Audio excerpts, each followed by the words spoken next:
Welcome back from the break. You're still watching NTV Sport Nights. Glad to have your company. We're proudly sponsored by DSTV. You can get a decoder and upgrade to DSTV Compact for only 110,000 shillings, and you will get to watch the best football from the greatest leagues around the world. And also Plascon Twake, ignite your color, and they are sponsoring Team Uganda to Paris. Now, speaking about the Olympics, that is for the Olympics that are happening later this month. Speaking about Olympics, joining us is a gentleman who represented Uganda in 1996 in Atlanta City, in Georgia, I believe. Yeah, Atlanta is in Georgia, Atlanta, Georgia, in the USA. Mr. Paul Mutambuze, he took part in table tennis. There was a team, I believe, quite a number of some ladies who joined him there. But he has, you know, if I was to read some of his accolades here, he was the organizing secretary for the Uganda Table Tennis Association and national coach from 1998 to 2008, and then as well from 2010 to 2014. He has set up a health center. He set up a health center and then also set up Mutambuze Sports Center in Jinja to promote and develop table tennis. He has done quite a lot, and still into his 50s, he was still winning titles, I must say. I don't know how you did it, but good to see you. And I think that's how you are still keeping young. Thank you. Welcome to the show. Thank you very much. I will start by asking you, what motivates you to keep going on? Yeah. I must say, I think I'm a very lucky guy in that I made the best choice in choosing table tennis. I had many options. Could have played football. My very close friends in secondary played cricket, like Bob Crispy. Some made it to the national team. That's Mweri. Yeah, in Mweri, Mweri, Kapere, Steve. May his soul rest in peace. I should have played cricket, but I opted for table tennis simply because it had a spinning ball that was easy to maneuver. And anyway, I started playing it in primary, and I just carried it on. And I was lucky I chose table tennis because up to now I still play it. I can even play it competitively. In fact, I do, as a matter of fact. I don't think I would have been doing the same with any other sport. So there we are. Do you mind telling us how old you are? Would be 60. 60, and your knees are still intact, because I know with table tennis you... Yes, but I have a few problems, but still they would have been major, I'm sure, if I'd played any other sport. As long as... Oh, yeah. I know why Isma is laughing, because he complains about his knees at his young age. He doesn't have the legs to run. And this sport is not sport, but yeah.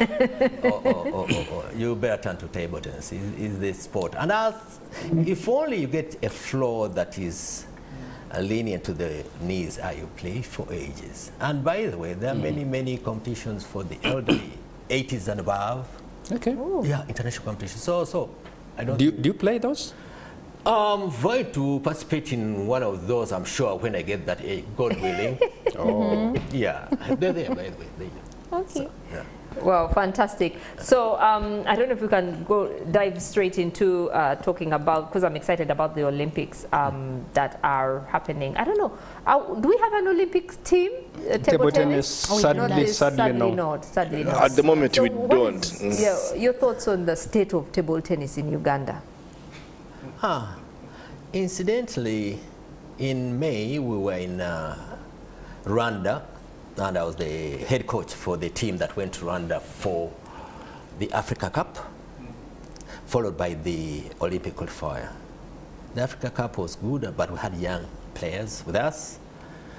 And during the Olympic qualifier, one of our girls, she's just, I think, 16, Pavin Nangonzi, she missed narrowly qualifying for the Olympics. Because Nangonzi and her colleague were at the Commonwealth Games in Birmingham in 2022. Yeah, they played in the Commonwealth, yeah. But in this one, and you know, remember, Nangonzi Pavin also reached the finals of the East Africa Regional Championship that was held in Kampala, in Italia, in April. and she reached the finals. So she went to the Olympic qualifier, and she missed now, losing 4-3 to a lady from Algeria. A very close contest. Otherwise, probably she could have qualified for the Olympics, which would have been a marvel at 16. Yeah. As per your profile, you started playing this sport at the age of 10. Today you walk into the indoor arena and you're seeing the pavilions at 15, but also lots of kids who are below the age of 15, 10-year-olds and 9-year-olds. Was it a direct strategy by the Federation to say, let's go back and pay attention to the grassroots, or it is something that just happened by default? Tough question. Okay, I'm sure the Federation wished for that, actually. Case in mind, there was a time they tried to limit the aged ones, like some of us, so that the young ones could come up. So I think it was a deliberate strategy by the association. But then, the individual centers, sports clubs, let's say, they've gone ahead to try and evolve the game from a very young age. Of course, being the most successful being Nakasero Club, where we simply have a world champion from nowhere. We've never dreamt of a thing like that. It's just, we thank God for it. Why would you say it's from nowhere, having a world champion? Excuse me, I've never had anything like that in Africa. Even dreamt of a thing like that. Maybe we're it's talking attributed Sabatindra. Yes, of course. Yes. So you mean it wasn't deliberate? To the infrastructure and the Yeah, issues? of course. We've been training him, of course, but we did not expect him to reach that level. I mean, no. It's a pleasant surprise. Excuse me. I mean, Maybe you can tell us. Maybe you can tell us more. Sabatindra is the boy we're talking about. I mean, it wasn't planned in the structures. Or you expect him to do well, but not that far. You've watched him, perhaps worked with him, because I found you at Nakasero. Remember our very first discussion, where you also coach students from the school, Nakasero Primary. Just tell us, how special is he? Maybe there are things we don't know about him. Joseph Sabatindila is a very special boy, actually. He's simply far out. His work rate is simply superb. He beats most of the other national players at his work rate. Young as he is. 9. He is talented, fine, but he puts in much more than you. Actually, I look at the boy and say, what's wrong with this boy? What do you want? I don't know what to kill this boy. Were you like him at that age? No, what are you talking about? Excuse me. No, I mean, as a young boy starting the sport, did you have the desire, the hunger, that because the way you're describing him, it was just fun a little bit. Let's try out this one as I was trying other sports by then. Okay, football here, whatever, but not expecting to. No, excuse me. Those ideas came much later. Before we leave Joseph, how far do you think he can go? and what do we need to make sure that he keeps up with the consistency? Yes. I don't know if this would be good for people to hear, but the level at which Joseph has reached now, being a world-class beater now, one, to maintain him, a lot has to be done. Definitely a lot is needed to maintain him far, far outside what is allocated, for instance, to the Table Tennis Association. Yeah. That first and foremost. Because actually, if he is to go out, because he's needed virtually all over the world, by the way, is a darling. So let me cut you short. What the government of Uganda allocates to the Uganda Table Tennis Association is not enough For one. to maintain just one athlete, to make sure that his growth keeps on. It's not enough. Simple as that. Simple as that. Yeah, and the government is well advised to come in very fast in a special way, because it's a special kid who never dreamt, it was all a wishful thinking, but a world champion in Uganda win.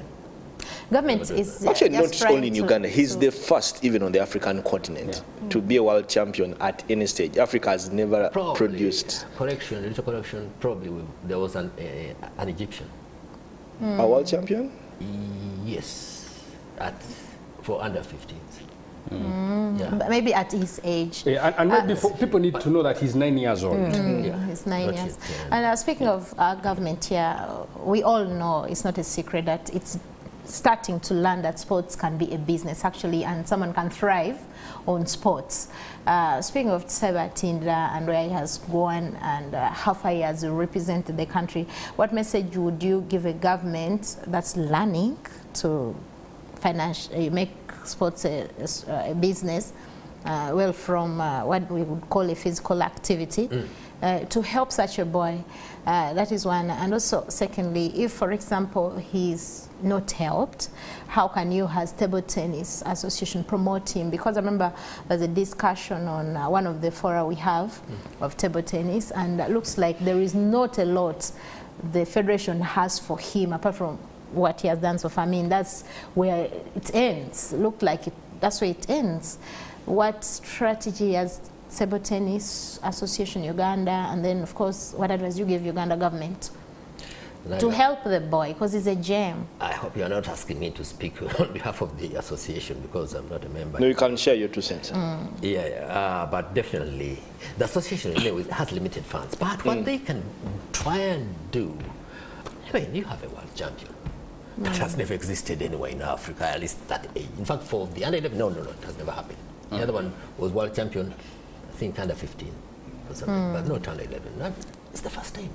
And it has to go out and make honest appeal, including myself, who appeal to good-spirited people, companies, to come out and support this kid. Look, he's needed all over the world. And he has to travel, to keep maintaining that position. If he doesn't, he loses the position. And I don't want to speak what could easily happen. His talent does not wait for quotas from government, quota release. He never It's peanuts. It's like, it should be a budget like for international events to 17 lira. Maybe, since we are talking the grassroots, and Paul, having played the game all the way to the top, not just in Uganda, he coached it as well. We're talking the UK, the US, Italy. You even told us you speak Italian. I don't know, how do you greet in Italian? Pensa. Pensa. It depends. Okay. Buongiorno. Buongiorno. Yeah, let's come back now home. Let's come back home. And you're doing something that is so dear to my heart. When I see an athlete who did it to the top, he's not wasted or worn out, and he's back giving back to sport. When Mebo was introducing you, she talked about your academy or company, that is Mutambuze Sports Center. Yes, Mutambuze Sports Center in Jinja. And you have an event coming up. You're tapping into the grassroots as well. That's true. Third edition. That's the conversation for me. Now we're asking you to advise government, but you're actually doing something and support. You're not doing government's job per se, but you are adding to the building blocks from the grassroots. And people like you, on top of what you're doing, need help as well. So maybe you can tell us where you are, tell us more about this event, and how far you've come, because this is your third edition, I guess, and what is needed to actually continue growing this. Yeah. Maybe I should let you know that I started a long time ago. That was 1989. Okay. Ooh. I used to stay in Kenya, actually. I lived in Kenya from 82 to 1990. And I was referred to here locally as maybe a Kenyan. And while out there, of course, I was champion for East Africa for a long, long time. Well, then, in the organization bit, I helped organize the first time it was held in Africa, the World Cup. Top 16 players in the world. Oh. They came. Many people don't even remember that, but they came. In Kenya? In Kenya. Okay. I was one of the organizers, and I was one analyzing venue, the players' matches, everything, and it was good. And then I wanted this to continue, and even the competition in Kenya. I used to organize very big competitions in Kenya. Not only that, when I was in the States, there was a competition I was organizing. Probably it was going to be the best in the US in 1997, but I left prematurely. I wanted the same here. Why did you leave the US prematurely? People also need to know that you coached the national team of the US at some stage. No, I didn't. Hey, what did you do? I didn't. But I was going to apply for the job. Okay. Oh, you didn't apply for the job? No, I left prematurely, but the other coach for the men's team advised me to apply for the job. To apply that. He thought I qualified. Okay. Yeah. So anyway, so as far as this is concerned, I want something big for table tennis. Now, it's personal that there are other sports. Think of lawn tennis. Lawn tennis is another version of table tennis virtually, and the amount of money in lawn tennis is just astronomical compared to that. And now I'm like, what's wrong with table tennis worldwide? Not here, but worldwide. So that is kind of the target. Start small, keep growing it until it's really big, and we start bringing in other 17 leaders, world-class players from out there, the senior ones, so that they can. That's around the strategy. Start small, but build on it, and I think it's possible with time. After right now, there are many world events happening in Lagos, in Tunis, why not in Uganda? Yeah. But then we have to up our performance as organizers, so that's why. So is it purely a tournament for Ugandan players, or you also expect players from... Open. And many Kenyans actually are going to come, by the way. They're planning to come around. And how do you fund it? Yeah, we're looking for sponsors. Actually, as of now, we have one of the main sponsors, Lactic Sports at Metropole House on Entebbe Road. Yeah, they've come on board. Bit of BOU is also on board, and we're looking forward to many others joining in. By BOU, you mean Bank of Uganda? Okay. Yeah. Oh. When is it, and on the where? 3rd and 4th of August at Lakeview Horizon. This is Wanyange in Jinja.